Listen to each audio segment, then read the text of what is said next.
Special thanks to Horizon Therapeutics for sponsoring the Special Fathers Network Dad to Dad podcast, working tirelessly to research, develop, and bring forward medicines for people living with rare and rheumatic diseases. Discover more about Horizon Therapeutics' mission at horizontherapeutics.com. In April 2024, our host David Hirsch traveled to Cuba with Joni and friends to help distribute 200 wheelchairs. During his visit, he recorded 2 interviews for the Special Fathers Network. Today, we're going to listen to the second interview with another local Baptist preacher, Noel Fernandez Collett. Noel is 82 years old, is legally blind, and is pastor at 7 local churches. So now let's listen to David's conversation with Noel Fernandez Collett on this Special Fathers Network Dad to Dad podcast. I'm here in Bayamo, Cuba for the week with Joni and friends distributing wheelchairs to more than 200 locals. I'm thrilled to be talking today with Noel Fernandez Collett of Ciego de Avila, who is an 82-year-old pastor of 7 different Baptist churches, and because of Retina Pigmentosa went completely blind by the age of 30. We are very fortunate that Noel is bilingual since I speak very little Spanish. I also want to offer special thanks to David Hernandez for being here to help interpret if necessary. Noel, thank you for taking the time to do a podcast interview for the Special Fathers Network. You're welcome. You and your wife, Ornara, have been married for 58 years. You were born in 1942 and have an older brother who is 1 year older. Let's start with some background. Where did you grow up? I grew up in Camagüey. Studied in Camagüey and in Methodist schools because in my city there was not any Baptist school, and my parents decided to register me in a Methodist school where I studied my elementary school, my junior high school, and part of my high school. And I'd like to do a little deeper dive with your family, starting with your grandfathers. First, on your dad's side, what was his name and what did he do for a living? My father studied in the United States and he worked there many years, but in one vacation or every time that he returned to Camagüey and be in touch with my wife at the Baptist Church there. They fall in love, and my mother did not want to go to the United States. And then my father and my mother founded a family in Camagüey, where I'm born. My father worked most of the time in Cuba in American enterprise that had to deal with their role. He worked there until he became blind, about 50 or 55 years old. He retired. My mother studied to be a teacher. She did not finish her studies, but he worked most of the time in the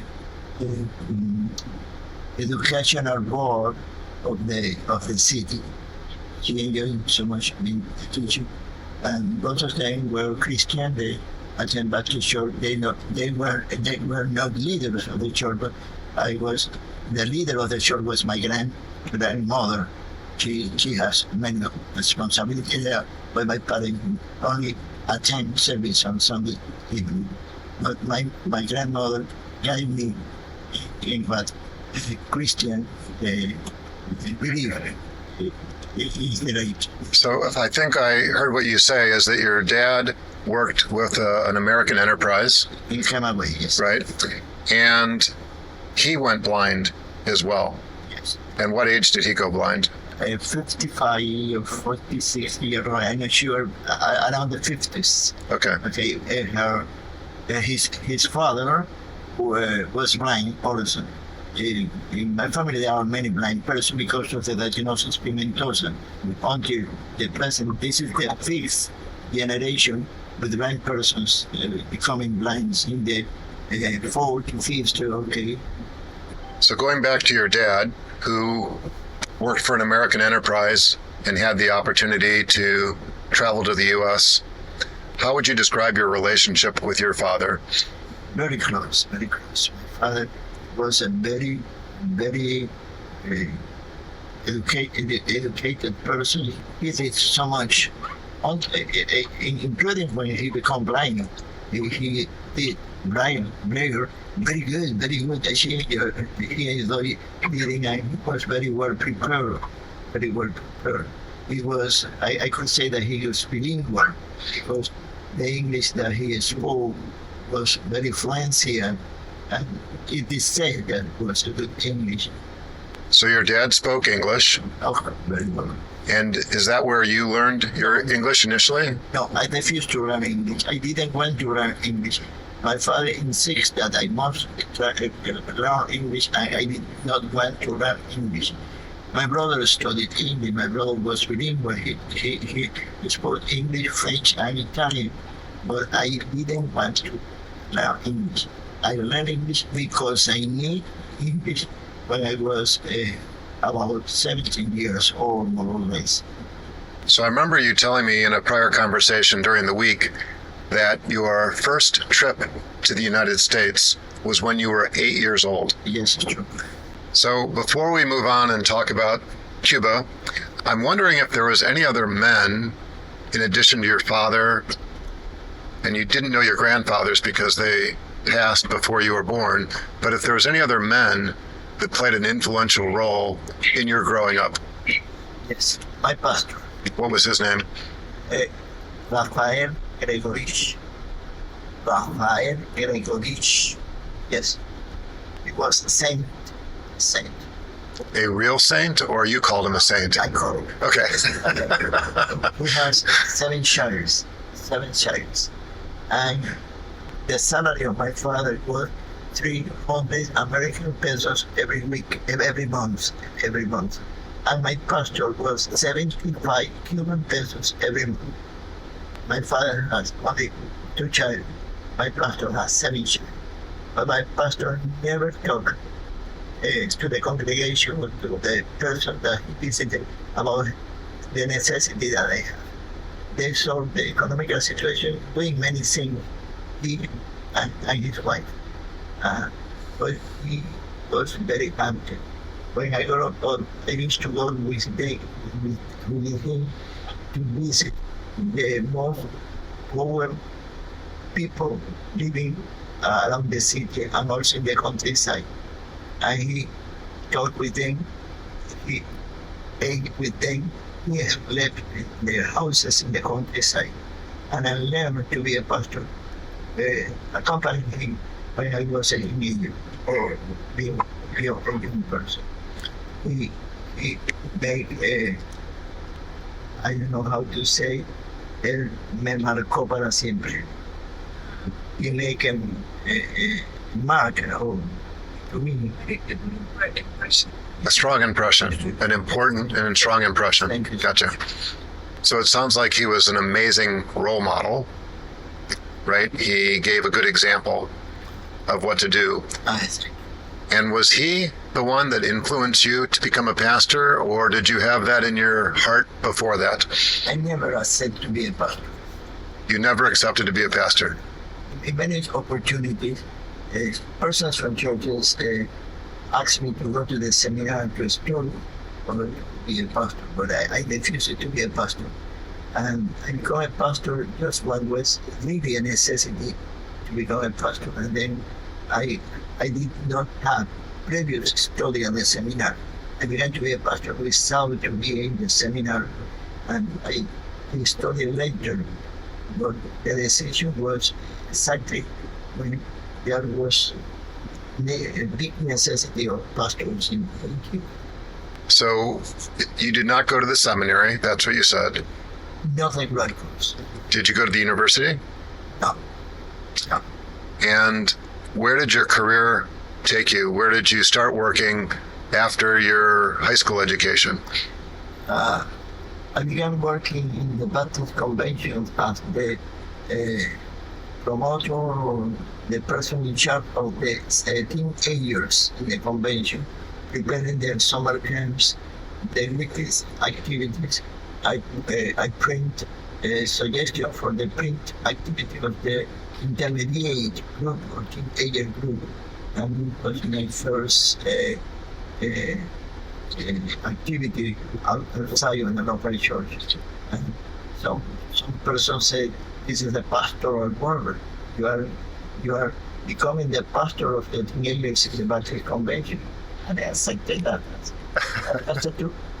So that was the beginning. Was the beginning. And Yeah, I have to tell you that my wife worked together with me in that mission. So very strong. so as long as we're talking about your wife, how did you and Ornara meet? That's a very important question. We met in a summer camp, a teenager summer camp. We were 15 years old.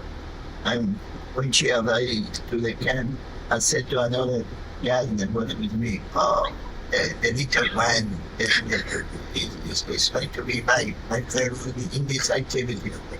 And a year later, we formed love and began to talk about our relations, and we become more close. Well, let's talk about your situation going blind. So you mentioned earlier that your dad went blind when he was in his middle age, and you'd mentioned that your grandfather on your dad's side was also blind. So when did you realize that you were starting to lose your sight, and how did that transpire? Because the disease that I have is because the many persons in my family, many relatives, have this disease. I know about that, and the many pamphlets and books about, and I learned about the Retina Pigmentosa. And I used to say, I have difficulties during the evening. I could not see very well. I could not see the stars. But any doctor pay attention to the situation that I have. Any doctor. And even we went to New York. I was 12 years old. I believe 12, more or less. We traveled to New York because my father was a very famous doctor in New York named Toady. We checked my brother and me, and also my father. And we went there, and I remember that was a very, very good examination, very good research of the doctors there in New York.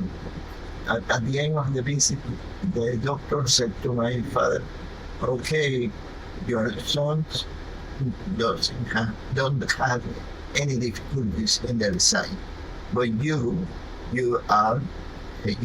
sight, you will have sight no more than a year, but your sight is finished." And when I talked to my mother, I said, "But I don't see very well during the evening. I don't know why the doctor said that I don't have any." Okay. Before I married, I decided to go to the doctor's office to know what eyes condition I have. And the doctor said, "No, you are okay. You are okay." After a year of that, I was involved in a program that Cuba had for Christian persons, for persons that were disaffected to the system, the Cuban system. I was sent to the labor camp. I could not work very well during the evening. Cotton came or bring something in the countryside, and I said, "I'm blind. I'm becoming blind." And then was discovered at last that I was with that disease. It allowed me to finish my time in the labor camp, thanks to God. It means that also that God always have a plan, like never was say that I was becoming blind, but when I required to be discovered my disease was exactly in the precise moment, in the exact moment when I needed to go out of the place where I was sent by God. So if I can paraphrase what you've said, when you were in New York, your dad, your brother, and you were tested, examined, and the doctor said to your father, you're going to be losing your sight, but to the sons, you and your older brother, your eyes are okay. Okay. But you realized that there was something going on at night, right? You were having a hard time seeing, and that within a relatively short period of time afterwards, when you were back in Cuba, it was determined that you also had the same disease that your father and your grandfather had. Out of curiosity, did your brother lose his sight, or was his sight just fine? He always had been sight. Okay. When you first started to lose your sight and realized that this was the same disease, what were your concerns or fears at the time? Fear. No fear. No. I said, I learned to be blind because many persons in my family were blind. All of them continue living and working and doing whatever was possible. I was taught by my aunt, my uncle, my cousin, my relatives to accept the blindness as something natural. So it wasn't considered a disability or something that would be prevent you from doing things? A different way to live. Gotcha. It's a different way to live. There is not any problem. If you could be blind but have any kind of disability, this is only a new possibility to live in another way, but you have to learn how to live with that. To adapt. Okay. To accept. More that acceptation. Was there any meaningful advice you got? Oh yes, yes. The disability is not a problem. The disability is not a question of health. The disability is only a social problem, a cultural problem. You have to accept it liberally, freely, and also knowing that you are in God's hands, and if you become blind or you have any kind of disability, it's only a way in which God decided that you could live, and also to show that to live is possible with God's hand, whatever the situation you have to live. Not to focus on the negative, what have been some of the biggest challenges that you've had? The focus is to try to share the hope of Jesus Christ, given how you are. You know, my preferred verse in the scripture is when St. Paul go to the Philippians, being in a jail, waiting for his death, and in very, very bad condition. And he said to the Philippians, I learned to live with abundance. I know to live without abundance. I know to live according to the circumstances. And this is my goal. You have to live with sight or without any sight. You have to learn to live according to the situation that you are in the moment in which you are living. This is my verse. And it is valuable for the disability. You have to learn to live with a lot of sight or without any sight. To live, the situation is to learn to live with the condition that you have to afford. Yeah, well, I think that a way of paraphrasing what you've said is you have to do with what you have as opposed to what you hope to have. That's the way I would phrase it. Right. Has the situation had any impact on your marriage? No, my wife understands very well the situation. When the doctor announced that I have discovered that I have the Retina Pigmentosa, one of the doctors that was in the hospital knew that, and I went to my house and said to my wife, the doctor said, the specialist, and I said that Noel is becoming blind in just 5 years, maybe 5 years. But I don't want to talk to Noel and to say that I have no. I don't want to say the doctor. say to my wife.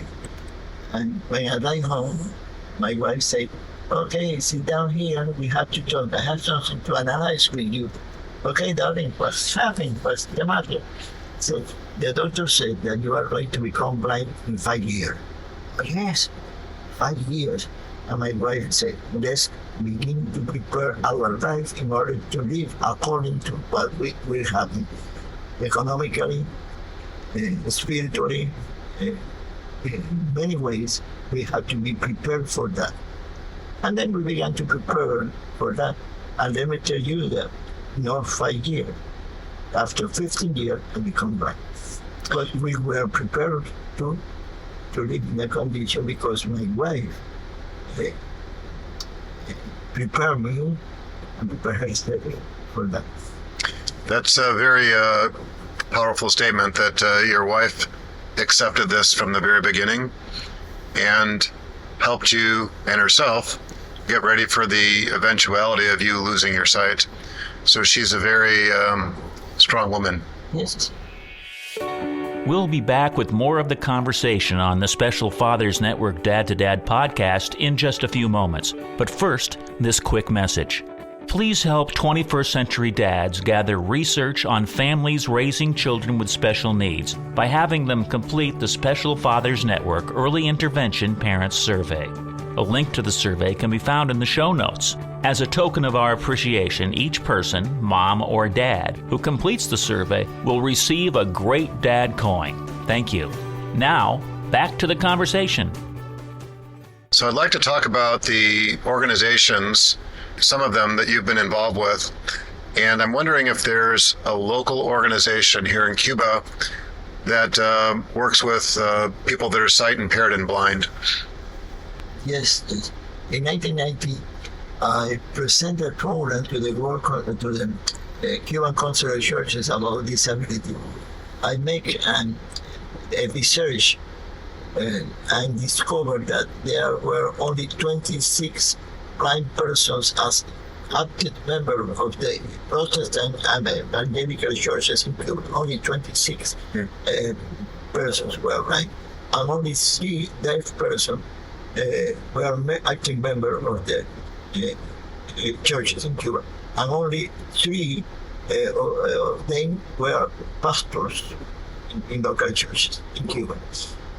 Maybe the survey was not as big as is required, but what I discovered is that churches were not involved in the issue of disability.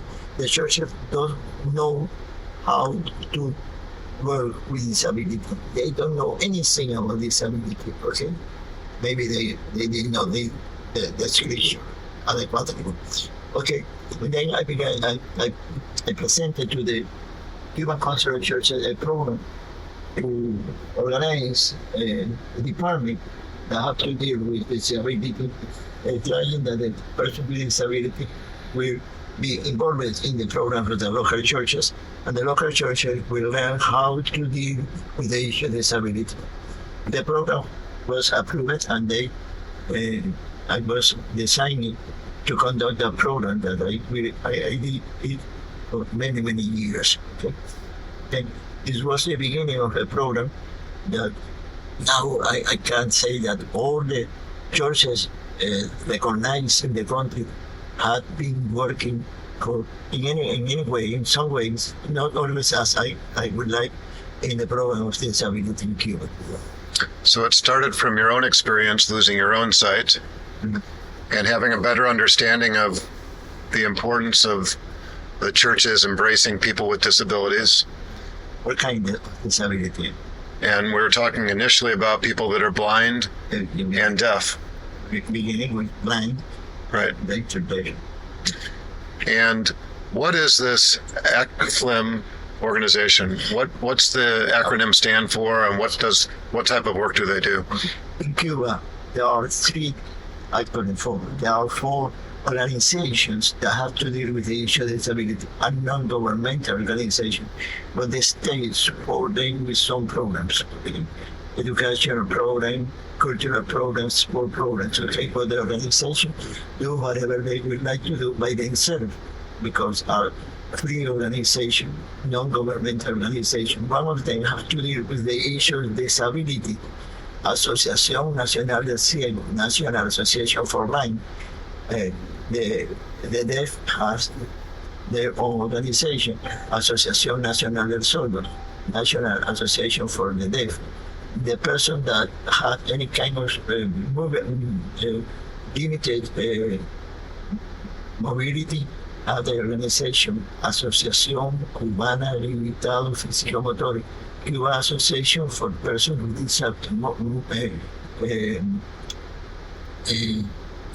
Disability. And actually, about a year ago, was founded the Association for Persons with Mental Disability.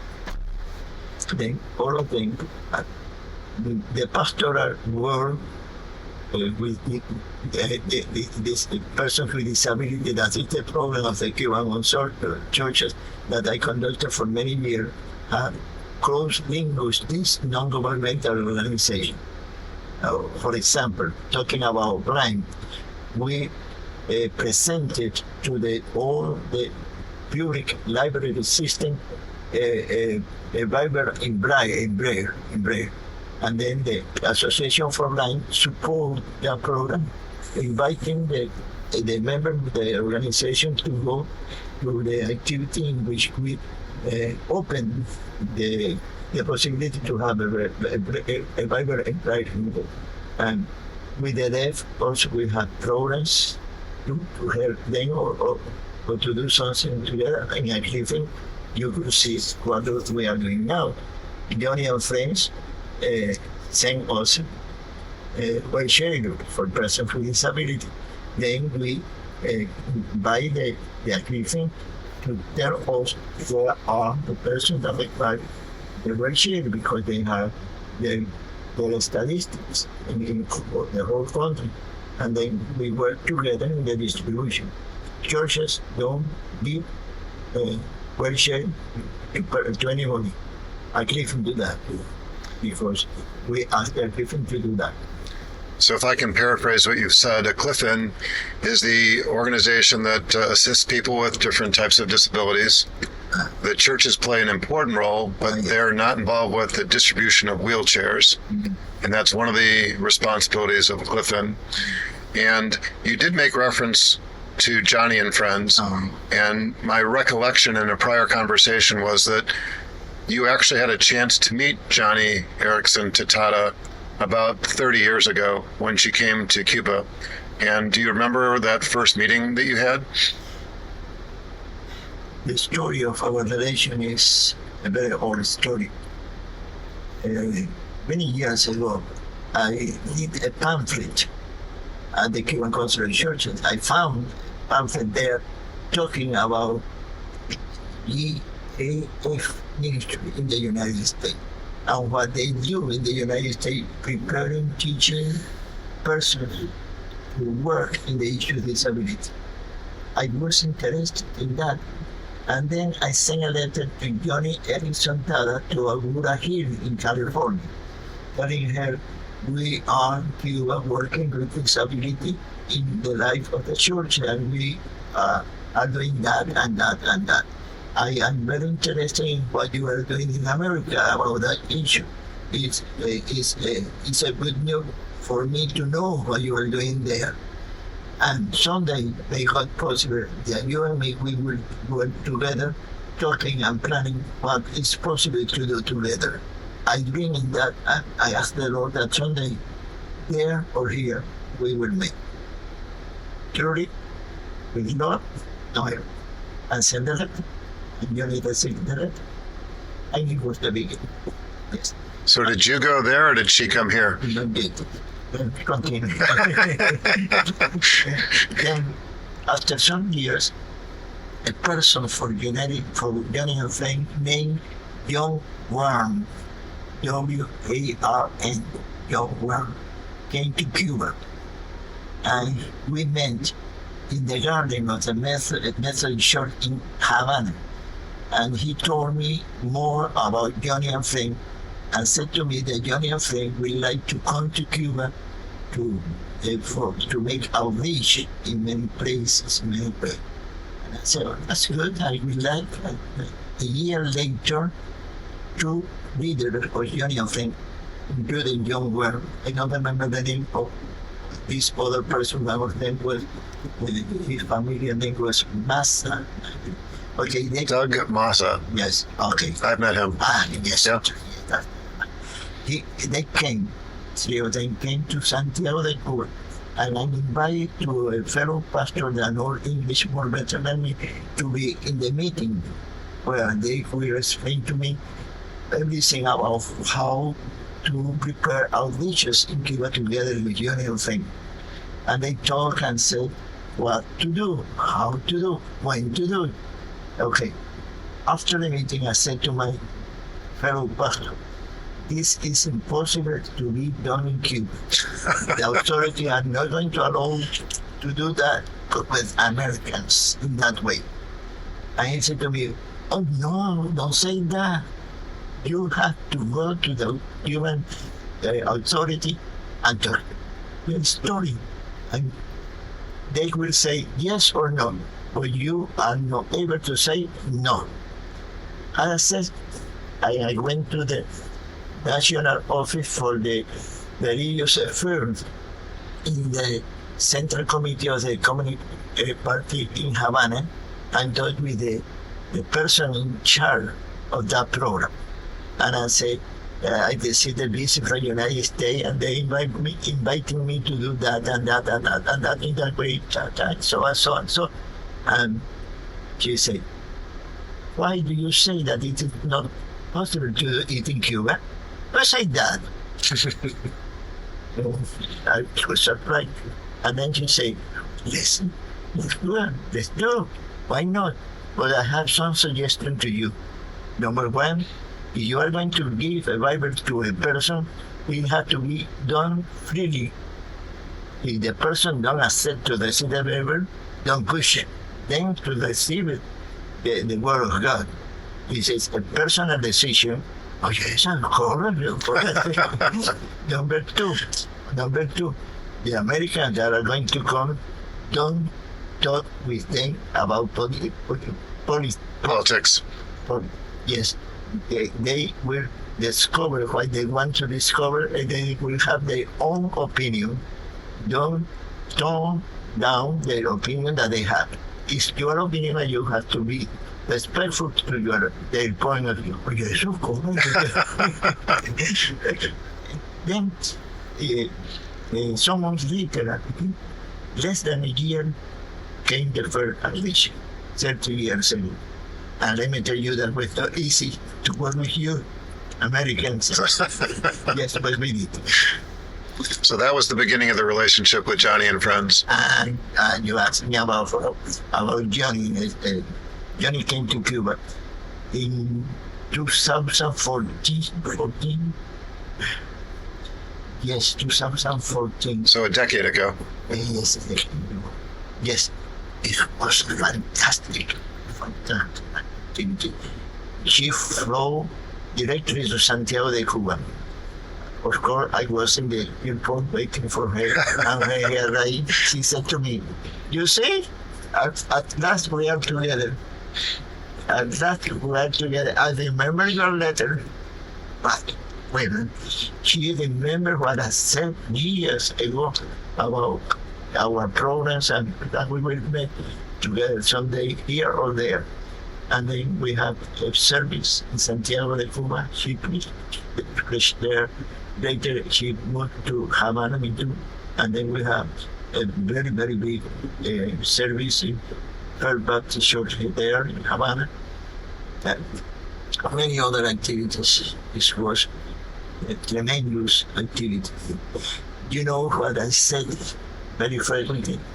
That Joni and friend allow us to open windows and doors that were closer to the churches in Cuba. The activity with Joni and friends in Cuba was a big support to open doors and windows that were closer to the church in Cuba. The relationship between state and churches in Cuba was done, and among other factors, for the activities that we have done with Joni and friends. The friendship that we have was a sign that it's possible to build bridges of understanding between the people of the United States and the people of Cuba. Not before there was an atmosphere of friendship and relationship as good as that we have. And it was a lesson to my country, maybe we hope that also for the United States, and we hope that as we are working together in that atmosphere of friendship and cooperation will be other factor of our two countries, and maybe some days by the bridges that we are building, the government of Cuba and the United States will work together hand by hand, as Martin Luther King said, hand by hand. Yeah, well, that's lovely. Thank you for sharing. So we've been talking a little bit about the Wheels for the World program, right? Distributing wheelchairs. How many years has that been going on here in Cuba? And in how many different locations around Cuba? This is the 70th anniversary of the program. This is the 70th anniversary. This year we are celebrating 30 years of work together. We have been working in all Cuba, or around Cuba. All the provinces have received your presence, your support here. And we have in Cuba 15 provinces. All of them have been visited and distributed wheelchair together with the three factors: Joni and friends, uplifting, and pastoral work with person with disability program of the Council of Churches.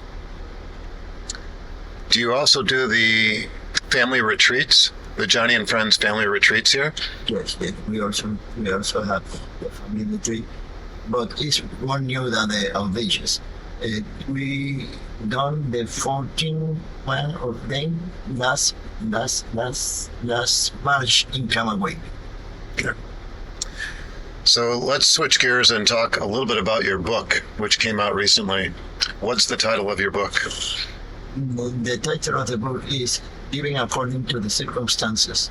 The text that I mentioned before in Philippians 4, verse 12. According to the circumstances, how to live according to the circumstances.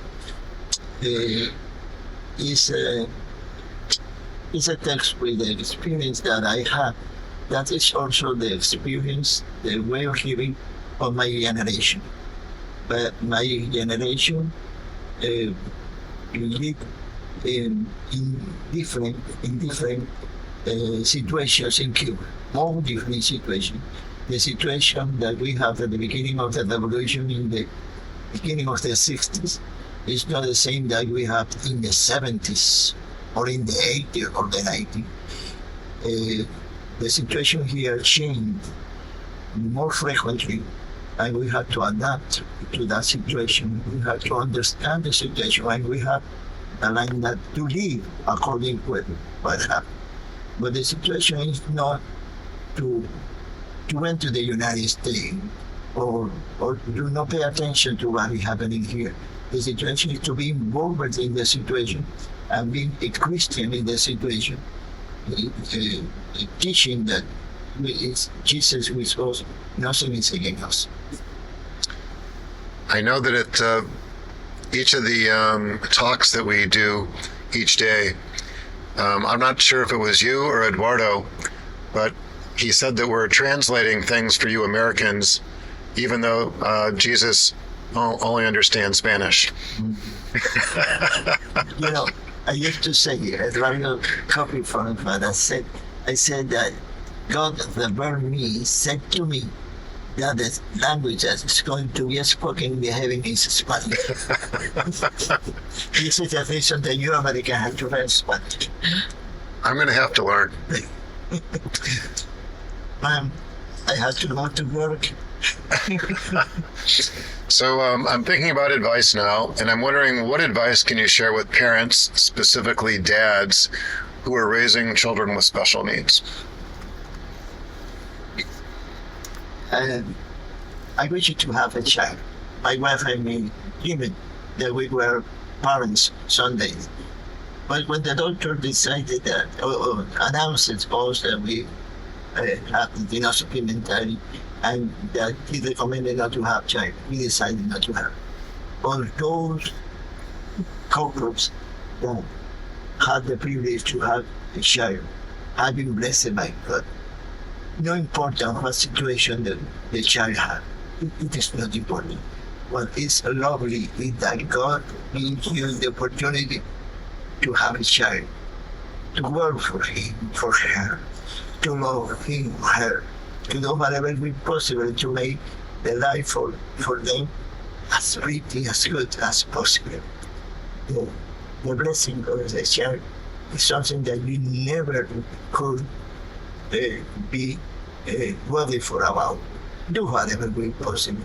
And if the child don't tell it, he expressed her love by his face. If the boy or the girl could not say, I love you, papi, or I love you, mommy, he will show his or her love with his face. It's a privilege to be a father, to be a mother. And God will bring you all the opportunity to show your love to the kid. That. Pearls of wisdom. What great advice. Is there anything else you'd like to say before we wrap up? No. The only thing that I want to say to you is that I'm worried because the Pastor La Bonita Manto is working alone and she requires my presence there. Well, I interviewed Leo the other day, and he looks up to you and Eduardo as his mentors. So I think the people are in good hands, at least temporarily, but we'll get you back to the work that you're here to do. If somebody wants to learn more about your work, about your book, or to contact you, what's the best way to do that? I don't know which way it could do, but I am ready to do whatever will be necessary to share the whole that Jesus showed us, to teach all person that we could teach that the whole of Jesus Christ is the only way to be free and to live. And you may share the personal telephone number. Then in Chula, I would like to know a little more about the Stewart, the blind man that you mentioned that we that you mentioned before at the beginning of the person to know. Do you understand what I'm saying? I really don't know. I mentioned that I would like to know more about the blind man that you mentioned. Oh, Jim Stovall. Stewart. Okay. Okay. Yes, because it's an fantastic life. And you may show or tell about a blind in Cuba that do something very far from what he's doing, but he's doing something. Yeah, well, you're both doing amazing work. And just for our listeners' benefit, before we recorded this interview, I was mentioning that there's another person in the network. He's not a father like yourself. And Jim Stovall in Tulsa, Oklahoma, who's founder of the Narrative Television Network, author of 51 books, 8 of which have been made into major motion pictures. And I will definitely put the two of you in contact with one another. And I'll start by sending you a link to the episode, the interview that he did, so you can get a little background before you have an opportunity to connect with him. I will appreciate. Let me tell you, I forgot to mention it before.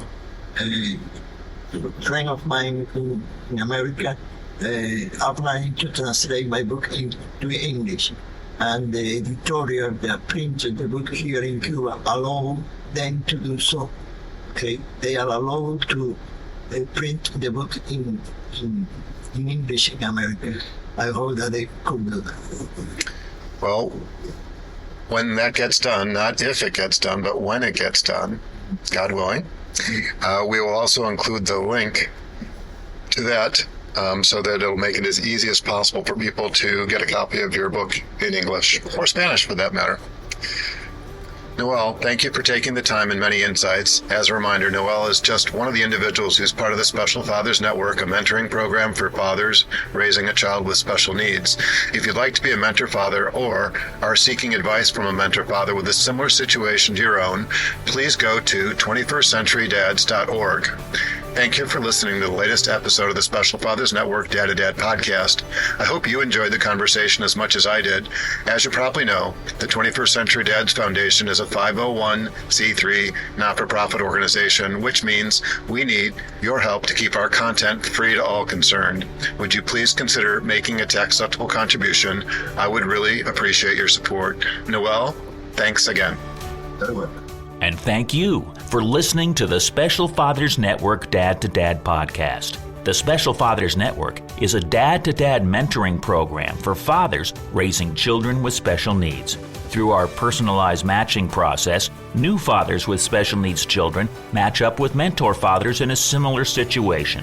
It's a great way for dads to support other dads. To find out more, go to 21stCenturyDads.org. And if you're a dad looking for help or would like to offer help, we would be honored to have you join our closed Facebook group.